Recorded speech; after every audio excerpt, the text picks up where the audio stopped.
కృష్ణా జిల్లా పామరు నియోజకవర్గంలో మట్టి మాఫియా ఆగడాలు పెచ్చుమీరుతున్నాయి. నియోజకవర్గంలోని అన్ని మండలాల్లో కూడా స్థానిక అధికార పార్టీ నేతలు మట్టి అక్రమ రవాణాలో కీలక పాత్ర పోషిస్తున్నారు. ఎమ్మెల్యే వర్ల కుమార్ రాజా అనుచరుగణం ప్రోద్బలంతోనే నియోజకవర్గ వ్యాప్తంగా మట్టి మాఫియా రెచ్చిపోతోందని విమర్శలొస్తున్నాయి. వందల కొద్దీ ట్రాక్టర్లు చెరువుల నుంచి మట్టిని తరలిస్తున్నాయి. ఆ మట్టిని స్థానిక వెంచర్లకు అమ్ముకుంటూ సొమ్ము చేసుకుంటున్నారు అక్రమార్కులు. కృష్ణా జిల్లా పామరు నియోజకవర్గంలో మట్టి మాఫియా రెచ్చిపోతోంది. కూటమి సర్కార్ వచ్చిన తర్వాత ఆగడాలు మరింతగా పెరిగిపోయాయని అంటున్నారు. 4 మండలాల్లో ఉన్న చెరువుల్లో మట్టిని విచ్చలవిడిగా తవ్వేస్తున్నారు. పామరు నియోజకవర్గంలో మట్టి మాఫియాను గణేష్, ప్రవీణ్ అనే 2 వ్యక్తులు నడిపిస్తున్నట్టుగా తెలుస్తోంది. నిజానికి చెరువుల్లో మట్టి తవ్వాలంటే అనుమతి తీసుకోవాల్సి ఉంటుంది. గ్రామ పంచాయతీలో తీర్మానం చేసిన తర్వాతే చెరువులో మట్టి తవ్వాల్సి ఉంటుంది. అలా కాకుండా గ్రామ అభివృద్ధి కోసం మట్టిని తీసుకోవడానికి నామమాత్రపు అనుమతి ఇస్తారు. దీన్ని అడ్డం పెట్టుకుని మాఫియా పెద్ద ఎత్తున మట్టి అక్రమ తవ్వకాలు సాగిస్తోంది.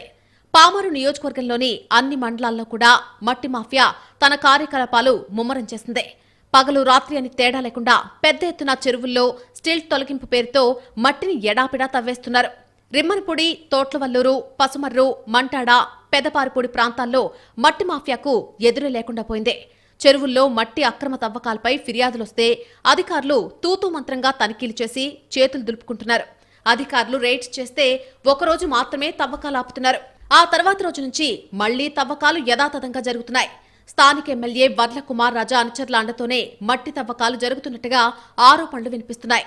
నిత్యం వందల ట్రాక్టర్స్తో మట్టి తరలిపోతోంది. చెరువుల్లో మట్టి తవ్వకాలను స్థానిక అధికార పార్టీ నేతలు తమకు ఆదాయ వనరుగా మలుచుకున్నారు. నిబంధనలు పూర్తిగా తుంగలో తొక్కి రాత్రి పగలు తేడా లేకుండా జేసీబీలతో మట్టిని తవ్వేస్తున్నారు. ఇటీవలి కాలంలో నియోజకవర్గంలో పెద్ద ఎత్తున వెంచర్లు వెలిశాయి. చెరువుల్లో తవ్విన మట్టిని వెంచర్లకు తరలిస్తున్నారు. ఒక్కో ట్రాక్టర్ మట్టికి 1000 నుంచి 2000 రూపాయల వరకు వసూలు చేస్తున్నారు. అధికారులకు సమాచారం ఉన్నప్పటికీ వాళ్లకి ఎంతో కొంత ముట్టజెప్పి మట్టి మాఫియా తన పని తాను చేసుకుపోతోంది. రెమ్మనిపూడి శివారు దేవానందపురం చెరువులో మట్టిని ప్రొక్లైనర్తో తవ్వేస్తున్నారు. 2 రోజులుగా సుమారు ఎకరం 70 సెంట్లున్న చెరువును ఇష్టారాజ్యంగా తవ్వేశారు. చెరువు వద్ద ట్రాక్టర్లో మట్టి లోడింగ్ 900 రూపాయలు తీసుకుంటున్నారు. దేవానందపురం నుంచి పామరకు తరలిస్తే 1700 నుంచి 1800 వసూలు చేస్తున్నారు.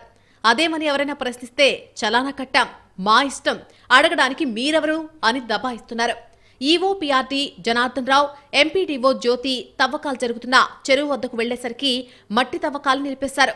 దేవానందపురం గ్రామ పంచాయతీలో తీర్మానం చేసిన తర్వాతే చెరువులో మట్టి తవ్వుతున్నట్టు పంచాయతీ కార్యదర్శి తన దృష్టికి తీసుకొచ్చారని ఈవో పీఆర్డీ జనార్దన్ రావు చెప్పారు. మట్టి బయటికి వెళ్తే కఠిన చర్యలు తీసుకుంటామని హెచ్చరించారు. వెంటనే స్పందించి రావడం జరిగింది. పంచాయతీ కార్యదర్శి గారిని అడిగితే ఆల్రెడీ గతంలోనే బోర్డుతో గ్రామాభివృద్ధి కోసం, గ్రామంలో పనులు చేసుకోవడం కోసం తీర్మానం చేసిందని చెప్పడం జరిగింది. మరి గ్రామం విడిచి మట్టి వెళ్ళటం మాత్రం ప్రభుత్వం సహించేది లేదు. మరి గ్రామావసరాలకి మరి గ్రామ పంచాయతీ తీర్మానం లోబడి గ్రామంలోనే మరి తోలుకుంటున్నామంటే దాన్ని పరిగణలోకి తీసుకోవడం జరుగుతుంది. ప్రతి మండలంలో ఒక అధికార పార్టీ నేత ఆధ్వర్యంలోనే ఈ మట్టి మాఫియా నడుస్తోంది. అక్రమ మట్టి తవ్వకాలపై ఎవరైనా ఫిర్యాదు చేస్తే వారిని బెదిరించే పరిస్థితి పామరు నియోజకవర్గంలో నెలకొంది. గత ఏడాది నియోజకవర్గంలో మట్టి తవ్వకాల ద్వారా ₹1 కోటి పైగా సంపాదించారనే మాట వినిపిస్తోంది. ఇదే సమయంలో మట్టి అక్రమ తవ్వకాల విషయంలో అధికార పార్టీ నేతల మధ్య కూడా గొడవలు జరుగుతున్నట్టు తెలుస్తోంది. తూర్పుగోదావరి జిల్లా రాజానగరం నియోజకవర్గ జనసేనలో విభేదాలు రచ్చకెక్కాయి. మట్టి తవ్వకాల విషయంలో జనసేనలో వర్గపోరు నడుస్తోంది. డబ్బులిచ్చుకో, మట్టి తవ్వుకో అని పార్టీ పిలుపునిచ్చినట్లుగా ప్రచారం జరుగుతోంది. అదే నాయకుల మధ్య ముష్టి యుద్ధాలకు కారణమవుతోంది. తూర్పు గోదావరి జిల్లా రాజానగరం నియోజకవర్గంలో చెరువులను తవ్వేస్తున్నారు అక్రమార్కులు. రైతుల పొలాలకు మట్టి తరలింపు పేరుతో తక్కువ క్యూబిక్ మీటర్ల మేర తవ్వకాలకు జలవనరుల శాఖ నుంచి అనుమతులు పొందారు. నిబంధనలకు విరుద్ధంగా వాణిజ్య అవసరాలకు చెరువుల్లోని మట్టిని తరలిస్తున్నారు. అక్రమ తవ్వకాలు, తరలింపుపై ప్రజా ఫిర్యాదుల విభాగంలో ఆయా గ్రామాలకు చెందిన ప్రజలు ఫిర్యాదులు చేస్తున్నా అధికారులు మొక్కుబడి చర్యలకే పరిమితమవుతున్నారు. రాజానగరం, కోరుకొండ, సీతానగరం, గోకవరం మండలాల పరిధిలో కొందరు నాయకుల కన్నుసన్నాల్లో అక్రమ మట్టి రవాణా సాగుతోంది. కోరుకొండ మండలంలో నామమాత్రపు అనుమతులు తీసుకుని పెద్ద ఎత్తున చెరువును తవ్వేసి మట్టిని తరలిస్తున్నారు. చెరువుల్లో మట్టి తవ్వకాలు జలవనరుల శాఖ పరిధిలోకి వస్తాయంటూ గనుల శాఖ అధికారులు తప్పించుకుంటున్నారు. తనిఖీలు చేయాల్సిన జలవనరుల శాఖ అధికారులు ఆ బాధ్యత తమది కాదన్నట్లు వ్యవహరిస్తున్నారు. రాజకీయ నాయకుల ఒత్తిళ్లకు తలొగ్గుతున్నారన్న విమర్శలున్నాయి. జంబూపట్నం పరిధిలోని చెరువుల్లో జేసీబీలతో పెద్ద ఎత్తున తవ్వకాలు సాగిస్తున్నారు.